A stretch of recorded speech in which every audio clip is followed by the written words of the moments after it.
virus corona, no pudo ir a muchas naciones, pero el próximo año, si Dios quiere, en nuestro nuevo edificio de conferencias del 2021, tenemos disponibles muchas millas de viajero en avión, pero apreciamos el trabajo y el esfuerzo de manera especial y el mensaje de lo que el Espíritu Santo de Dios está haciendo a través de la tierra. Sea usted bendecido, abra su corazón para el video de conferencias de esta noche.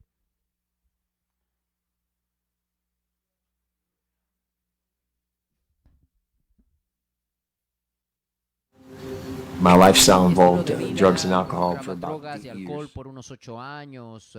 Comencé a probar cuando era adolescente y cuando llegó mi cuarto año de universidad jugaba fútbol americano y tuve una lesión de tobillo, tuvieron que reconstruirlo, fracturé mi clavícula varias veces, así que yo me sentía como un jugador de fútbol americano invencible, pero ahora esa invencibilidad había sido retada. Mi papá dejó a mi mamá y cuando tu mamá está llorando en tu hombre, cuando eres un joven, eso ya de por sí es un reto. Yo no sabía cómo procesar eso.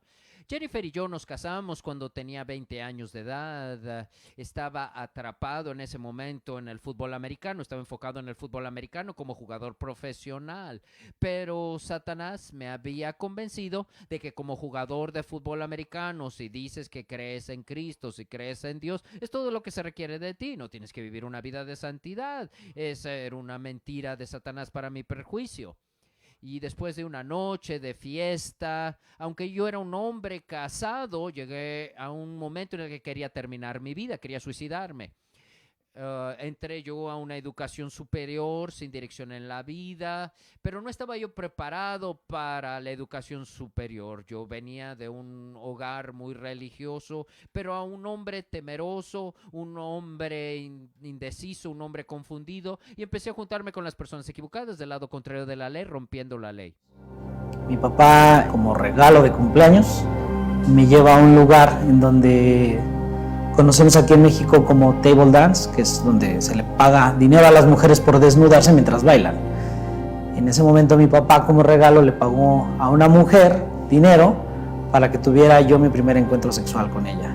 Pues al principio no sabía que estaba mal, al principio decía, bueno, esto es lo correcto, porque eso era lo que te decían los adultos. Mira, llevaba una vida de desorden. No, yo no tenía esa tranquilidad, esa paz. Y yo se lo delegaba a mi esposa. Yo nomás cumplía con llegar con un gasto, dinero y dejarle la responsabilidad a mis hijos. Pero yo no quería que ella, como mi mamá, mi abuela y todos teníamos esa de que a los 14, 15 años salíamos embarazadas. Pero conoció a que ahora es su esposo y él era una persona muy rebelde. Cuando lo conocí a él, yo empecé a rebelarme contra mis padres, quería estar todo el tiempo con él, mentía a mis padres para poder quedarme a dormir con él y fue cuando salí embarazada de mi hijo, el mayor que tiene 7 años.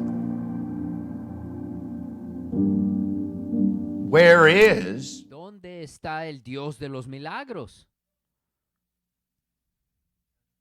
Jueces 6 comienza con las personas en una situación desesperada. Los midianitas han abusado financieramente al pueblo de Israel por 7 años y ellos se preguntan, ¿dónde está el Dios de los milagros? No era una declaración de fe por parte de Gedeón. Él está luchando para tratar de reconciliar ese hecho con la realidad con el que estaban encarando. Y lo que me inspiró es que nosotros debemos de comenzar, debemos de tener un punto de inicio. Es que Dios sí es un Dios de milagros. Y si eso es verdad, eso significa, ¿sabe qué? Que yo también puedo ser utilizado por Dios. Si Dios es un Dios de milagros, este proyecto de alcanzar al mundo que pareciera imposible, pues sí puede ser una realidad. Eso significa que las personas que están enfermas pueden sanar. Eso quiere decir tantas cosas, pero si usted no cree en un Dios de milagros, no tiene nada. Nuestra salvación es un milagro. Cuando la persona dice, yo nunca he visto un milagro, bueno, usted está observando un milagro en este momento. La iglesia es un milagro. a través de los años, cuando he tenido situaciones en las que las personas dicen, pastor, usted ha hecho una gran obra, yo le digo, no, usted no entiende. Esta es la obra de Dios, no la obra de los hombres. Hemos sido llamados a ir a todo el mundo a predicar el evangelio. Si usted analiza esa escritura, Jesús nos da una promesa posteriormente y dice, y he aquí que estoy con ustedes siempre hasta el fin de las eras. Esos discípulos, de la misma manera que usted y yo el día de hoy, deben de tener la confianza de que la gracia de Dios, su poder sobrenatural, está disponible para todos nosotros el día de hoy.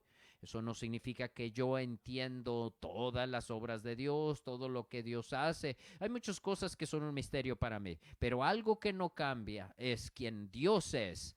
Si Dios es un Dios de milagros en aquel entonces, Él sigue siendo un Dios de milagros el día de hoy, porque yo soy el Señor y no cambio. Sigue siendo un Dios de milagros.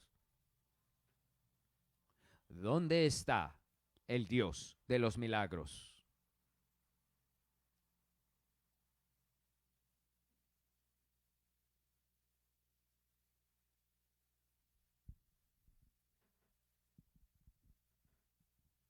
Si hablamos acerca de idolatría, yo en ese momento de mi vida, yo era mi propio ídolo.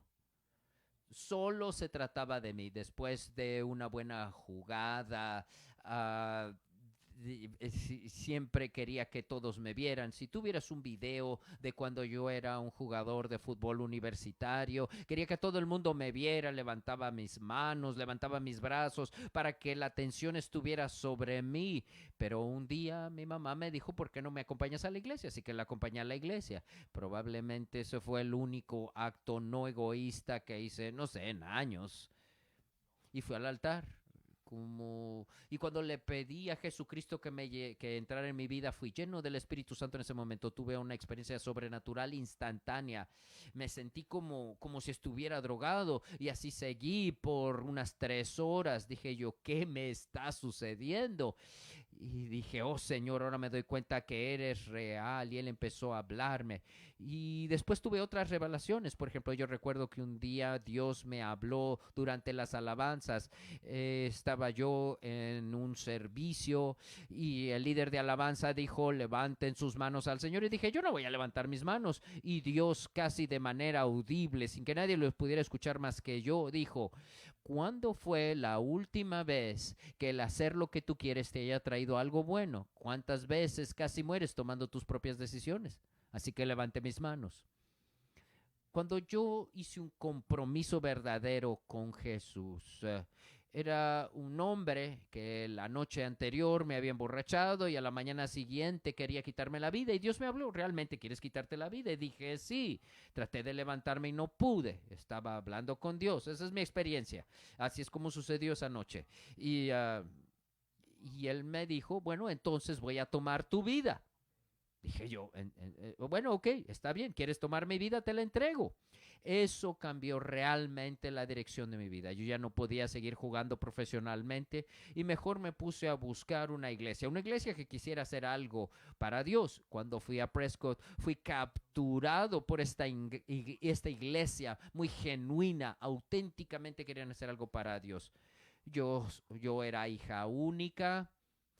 Era una niña mimada. A mí nunca me gustaron los niños pequeños, nunca fui una niñera. Yo no soñaba en casarme, yo no soñaba en tener bebés, para nada. Mi meta en la vida era ser una niña guapa y popular. Cuando llegué a la universidad estaba yo leyendo un libro que hablaba de cómo el mundo estaba sobrepoblado y que no necesitábamos tener más bebés, que cada uno de nosotros tenía la responsabilidad de dejar de tener hijos. Así que tomé la decisión de no tener hijos.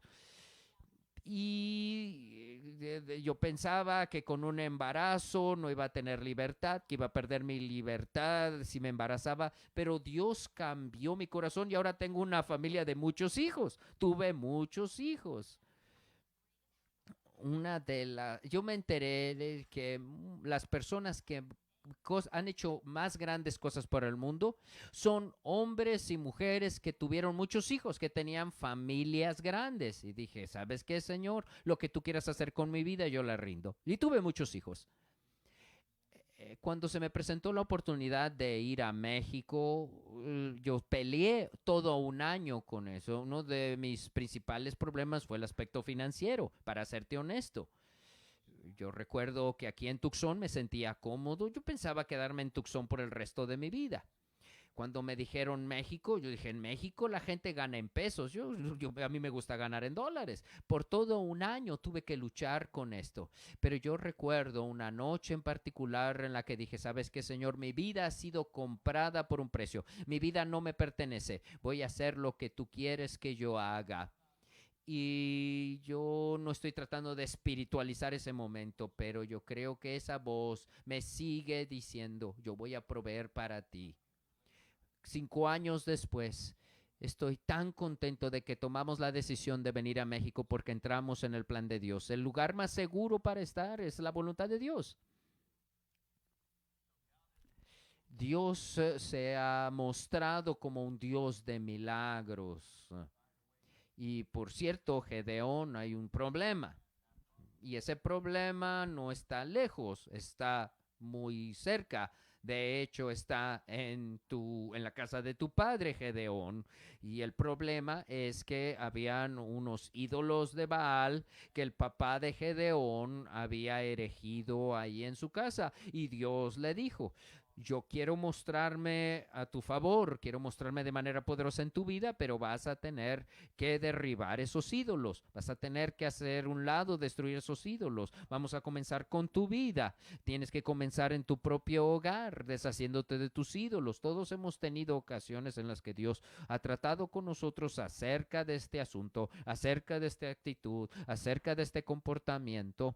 Esto evita que tú seas el hombre o la mujer de Dios que yo quiero que seas, el que te he llamado a ser. Ciudad de México.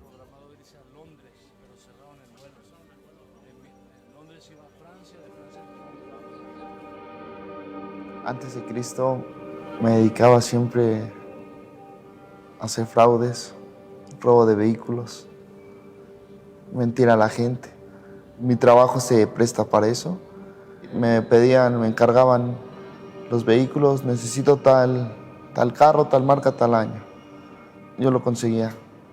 ¿Por qué lo hacías? Porque necesitaba según yo, para mi familia, para que a mi familia nunca les falte nada. Cuando en sí les faltaba todo les faltaba.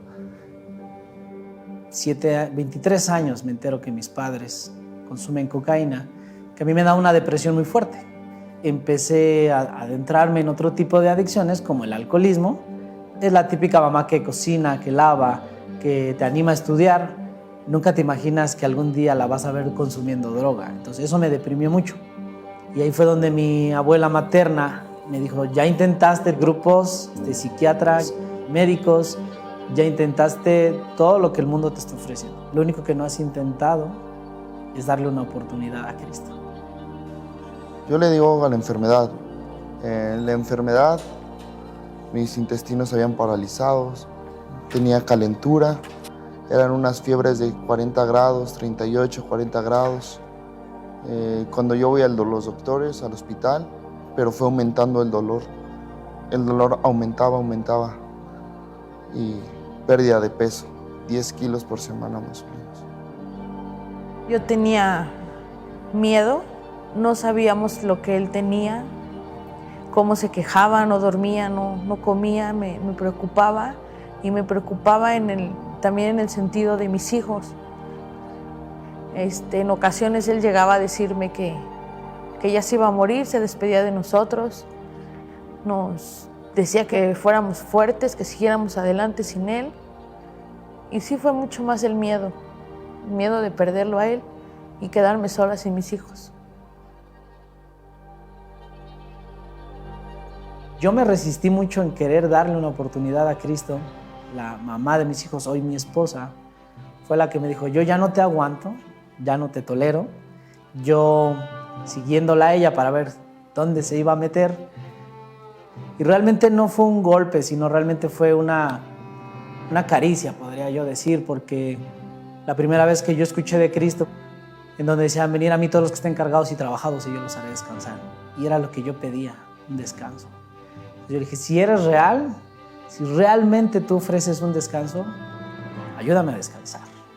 Y ahí fue donde yo tuve una confrontación. Sentí una paz desde que empezaron a lavar, hicieron el llamado.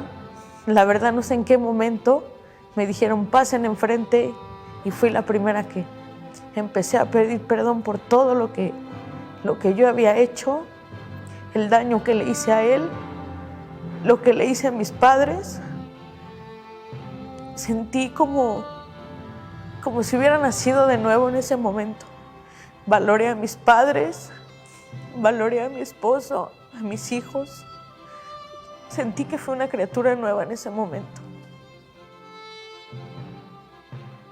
Ya en la desesperación decidimos venir y Dios en su misericordia lo hizo, me salvó. Y en ese mismo instante yo recuerdo, ¿no?, que todo el dolor, toda la calentura como llegué, desapareció en ese instante. Cuando recibí a Cristo empezaron a orar por mí, llegó la paz, llegó la transformación. En ese instante puedo prometerlo, que sentí como mis intestinos, o sea, como que los movieron, los activaron. Todo ese día desapareció. Y de ahí mi vida empezó a cambiar.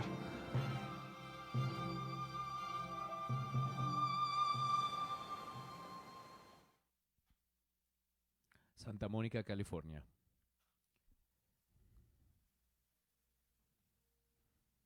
Jesús es Señor.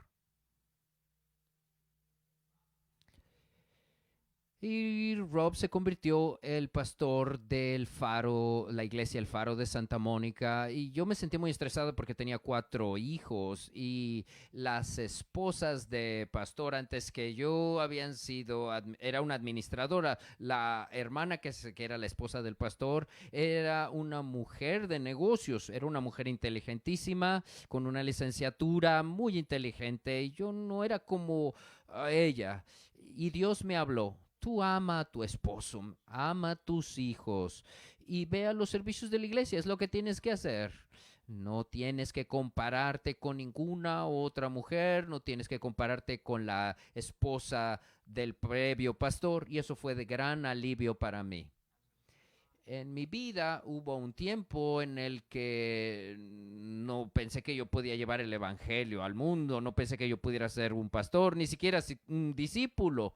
Y déjame decirte, todavía siento que no soy la persona adecuada para ser un pastor. Yo lo que quería era criar a mis hijos, que fueran buenos hijos, que conocieran a Cristo Jesús. Es lo mejor que podemos hacer con nuestras vidas, enseñarles a nuestros hijos a amar a Dios y criar a nuestros hijos a que sean buenos discípulos. Un lugar donde vivimos por 17 años, tuvimos muchos recuerdos, pero estábamos atravesando crisis financiera y llegó el momento en que teníamos que vender la casa debido a nuestros problemas financieros. Así que nos cambiamos a una casa que no me inspiraba. Y es una casa donde Rob dijo, podemos acomodar a 10 personas que nos ayuden con los gastos. Y yo le dije, no, yo no quiero vivir con 10 personas además de nuestros hijos. Pero no encontramos ningún otro lugar donde vivir. La casa tenía 10,000 pies cuadrados. Era una venta del estado en Santa Mónica, California. Y lo que hicimos es que acomodamos a muchas personas. Teníamos 26 personas, incluyendo a mi familia. Y esa una decisión, no pensé que fuera una decisión espiritual. Yo lo que quería era sobrevivir. Para vivir en Santa Mónica tenías que gastar $12,000 al mes. Era muy difícil vivir en Santa Mónica. Yo tenía 2 trabajos, 3 contando el trabajo de pastor. No me di cuenta que Dios estaba involucrado en esta casa con 26 personas. Yo me preguntaba, ¿por qué tantas personas en esta casa? Yo soy hija única. Yo no estaba acostumbrada a vivir tantas personas. Era una cantidad masiva de personas. En ocasiones someterse a Dios puede ser difícil, pero si no fuera difícil someterse a Dios, en verdad no te estás sometiendo, solamente estás en un acuerdo con Dios. todo el tiempo tenía que ir al supermercado, $600 de supermercado. Y yo recuerdo pensar como que era como una fiesta, había tantas personas entrando y saliendo de nuestra casa. Nos visitaban pastores de alrededor de todo el mundo venían a nuestra casa. En Gedeón hay un principio de discipulado que es fundamental y es que Dios está más preocupado en lo que podemos convertirnos que en lo que somos actualmente. Gedeón se estaba escondiendo y él nunca se hubiera imaginado que él podía ser un libertador del pueblo de Israel, liberarlos de los midianitas. Para mí eso es una verdad que me anima. El discipulado es el llamado de Dios, es Dios llamándonos y además prometiéndonos que Él se va a hacer cargo a pesar de nuestras deficiencias, a pesar de nuestras debilidades. El poder de Dios se puede manifestar. Marsella, Francia. Yo nunca me imaginé en mi mente ni en mis pensamientos más locos, jamás me imaginé que yo iba a ser un pastor. La persona que me ayudó a ver mi llamado fue el pastor Rob Scribner. Una de las más grandes bendiciones de formar parte del compañerismo es una manera sobrenatural. Fui a las conferencias bíblicas de Tucson por primera vez y estaban enviando a Alvin Smith a la nación de Sierra Leona y yo le di una buena ofrenda de parte de la iglesia de Santa Mónica y el pastor Warner y Alvin Smith me llamaron para animarme a que fuera yo a Sierra Leona con él. Yo recogí al pastor Scribner del aeropuerto y me preguntó primero, ¿cuándo te vas a casar, Desmond? Y yo dije, bueno, yo no lo sé, pastor. Y todo el viaje me estuvo predicando acerca del matrimonio y la bendición del matrimonio. Y a la siguiente conferencia, él hizo un llamado, el pastor Scribner hizo un llamado a todos los jóvenes que quieren predicar el evangelio, quiero que pasen al frente. Y oró por mí, puso manos sobre mí. No puedo explicarlo, fue algo sobrenatural, lo que transpiró en mi vida en ese momento.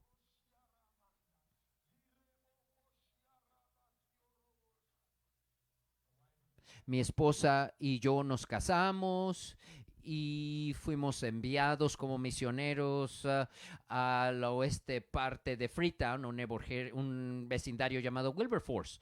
La iglesia estaba ubicada, de hecho, en las barracas del ejército, en un edificio viejo, dilapidado. Y cuando llegamos vi a un jovencito que se llamaba Marvin Coma.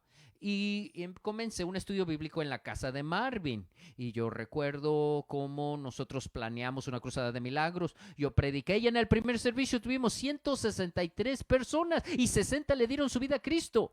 Y así comenzó la congregación de Wilberforce. Y les dije, ¿podemos comenzar reuniones de oración? Yeah. ¿Podemos comenzar reuniones de oración los martes, servicios los miércoles? Sí. ¿Estudio bíblico los viernes? Sí. ¿Evangelismo el sábado? Sí. Y así toda la iglesia sigue funcionando bajo el pastor Marvin.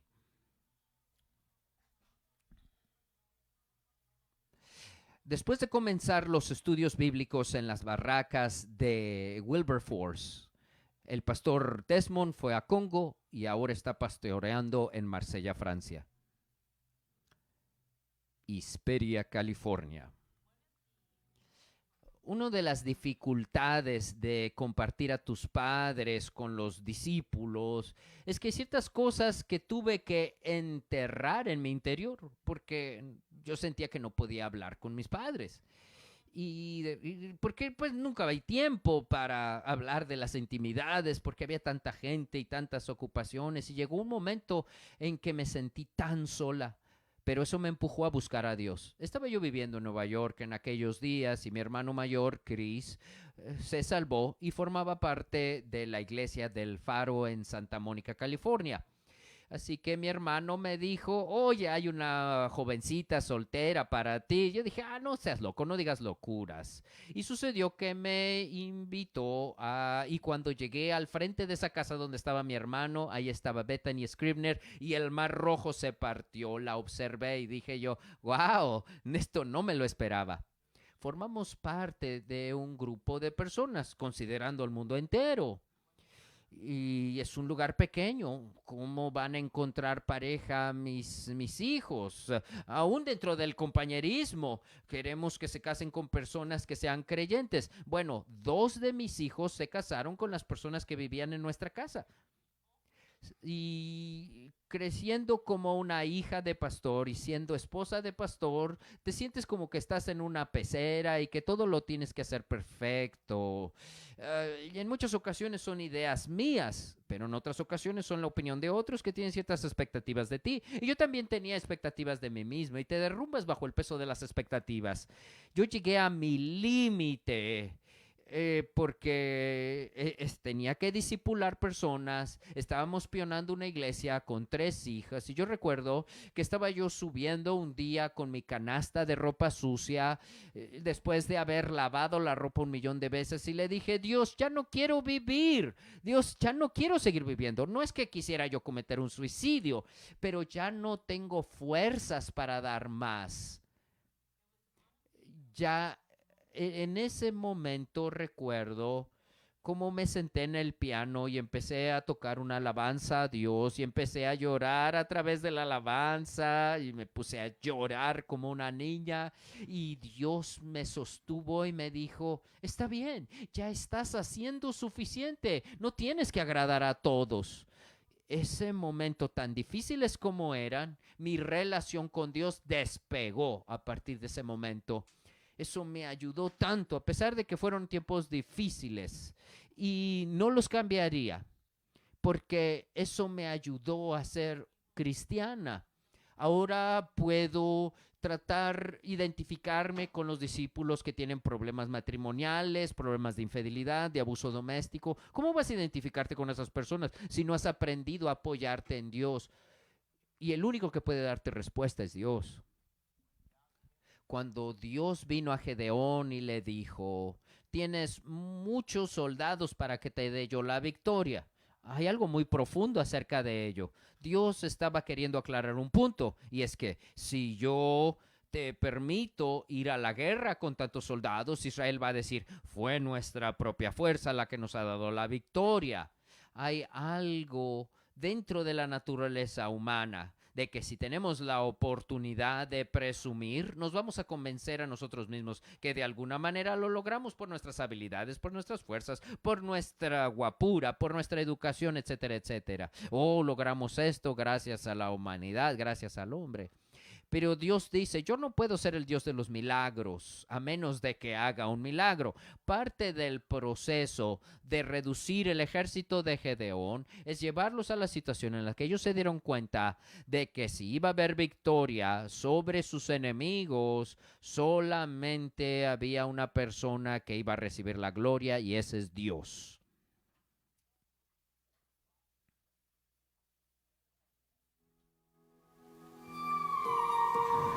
Yo sabía el problema que ellos tenían en su adicción.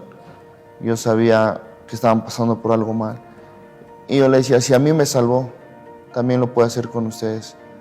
Y no me cansaba de ir a buscarlos.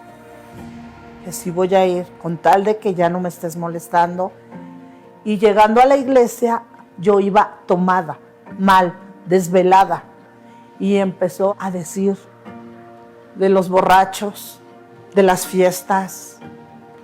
Y yo estaba tan enojada que dije: Fernando me las va a pagar porque ya les vino a decir mi vida.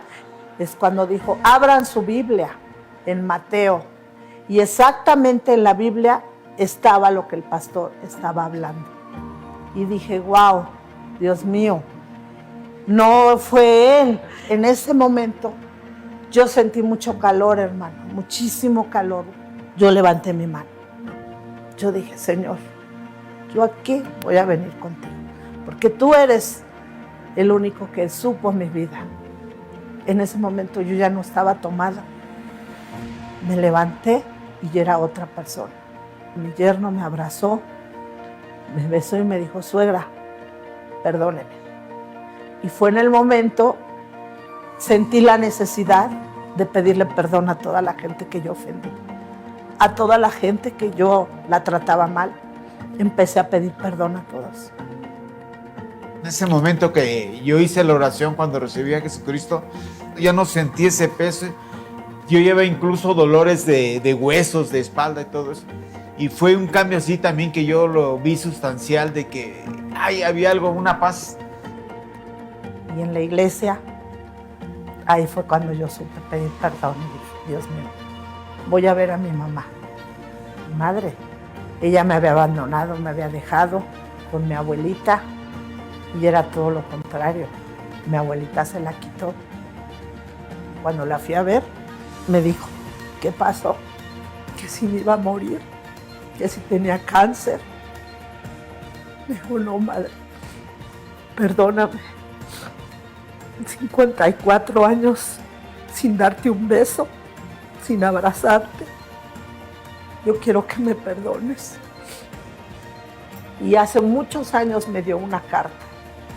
Me decía ella todo y me decía que yo la perdonara, que no era lo que me habían dicho. Y esa carta nunca la leí y la tengo. Y ahora que estoy en la iglesia, la leo y digo, Dios mío, qué grande eres. Y desde ese día para acá, yo voy a ver a mi mamá. La abrazo, la beso, vamos, venimos. Y fueron 54 años sin saber. Y fue Dios el que me unió con ella. March 9, 5 years.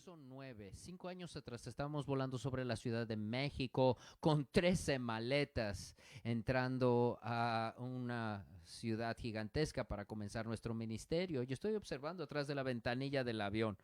¡Qué enorme ciudad! Decenas de millones de personas. Y mi esposa tal vez percibió mis pensamientos y me dijo, Jesús. Y le dije, ¿qué quieres, Pat?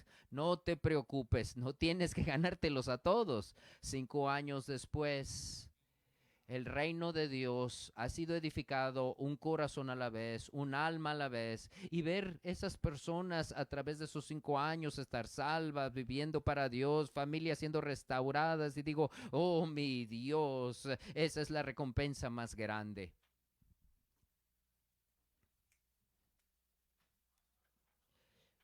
Y me di cuenta de que podía utilizar el edificio del Faro de la iglesia El Faro, para ayudarnos financieramente como una escuela. Pero para que eso sucediera tenía que ir a la ciudad para conseguir el permiso. Y me dijeron, ustedes ni siquiera tienen permiso para hacer una iglesia. Y dije, ¿qué cosa? Sí, ustedes no tienen licencia para hacer iglesia, no tienen permiso de ocupación, no deberían ni estar ahí.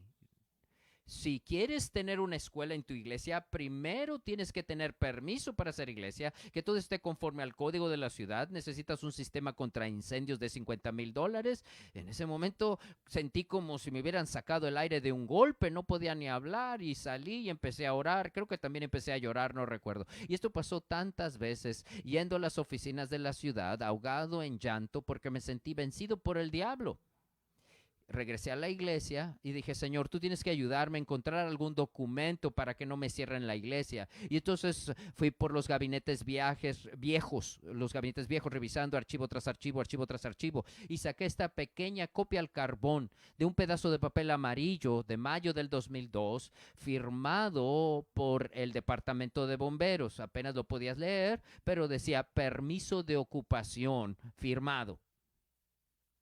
Y entonces empecé a llorar también. Oh, gracias, Señor. Y gracias, Jesús. Así que fui al siguiente día con ese pequeño pedazo de papel en copia y se lo entregué a la oficina de la ciudad y me dijeron, no, sí, está perfecto. Aquí está tu permiso. No te puedo decir cuántas veces Dios hizo milagros por nosotros, un milagro tras otro. Dios se mueve de maneras misteriosas, pero solamente vas a experimentar un milagro hasta que des un paso de fe. Muchas personas no van a experimentar un milagro porque no están dispuestos a dar un paso de fe. Yo creo en Dios más que nada debido a los milagros financieros, más que de ningún otro milagro, porque Dios ha hecho tremendos milagros financieros en mi vida, en lo que se refiere al dinero. En un tiempo teníamos 3 diferentes parejas en el campo misionero, una pareja en Guatemala, teníamos otra pareja misionera en Sierra Leona y teníamos otra pareja en Francia. y nuestra iglesia la seguía apoyando financieramente. Y las 3 parejas decidieron volver a casa en el mismo mes. Representaba un gigantesco reto financiero. Pero algo sucedió. Una pareja que visitó a nuestra iglesia quedó enamorado con la visión de Campo Misionero Internacional. Un día me habló un abogado desde Alemania y me dijeron que esa pareja había dejado su herencia a mí. Así que fui al banco para descubrir de cuánto dinero es esa herencia. $175,000. Exactamente la cantidad de dinero que necesitaba para traer a estas 3 parejas de vuelta a casa. Eso fue un milagro. Sus nombres son Attenreich, que en alemán suena como justamente un milagro, y es lo que fue, justamente un milagro. Nosotros compramos una casa en Georgina, pero fue un milagro que cuando necesitamos vender la casa, había un mercado en que las casas se habían devaluadas, pero vendimos la casa 25% más de lo que invertimos. Y con ese dinero pagamos deudas, apoyamos ministerios, compramos una nueva casa. Y Dios dice en su testimonio cómo en ese día todo el dinero que había diezmado en toda su vida, Dios lo había devuelto en un solo día. Somos un grupo de personas, no podemos hacer estas cosas que hacemos alrededor de todo el mundo si Dios no nos da la victoria, si no es Dios el que lo hace. Y Dios lo hace de tal manera que tú sabes que no fuiste tú. Oh, no tomes en menos los días de inicios pequeños, de pequeños comienzos. Vamos a ser honestos. Cuando estamos pionando una iglesia, los inicios, el comienzo, no son tan emocionantes o no son tan sorprendentes, pero de esos pequeños comienzos Dios empieza a hacer algo milagroso. En el nombre de Cristo, Padre, oramos milagros. Señor, libera dinero milagroso en el nombre de Cristo Jesús. Yo recuerdo predicando en los primeros días de la iglesia acerca de la visión, de que nosotros podemos tomar el mundo para Cristo, pero jamás me imaginé que íbamos a ver todo lo que Dios ha hecho hasta el día de hoy. Pastores y sus esposas que están avanzando y están haciendo discípulos que son como Cristo, centros de evangelismo mundial, y están plantando ellos iglesias también. Y lo más hermoso es que no ha terminado todavía, es solo el principio. Lo que Dios todavía tiene en el futuro va a sorprendernos, va a ir más allá de lo que nosotros podemos imaginar, y Él va a recibir la gloria.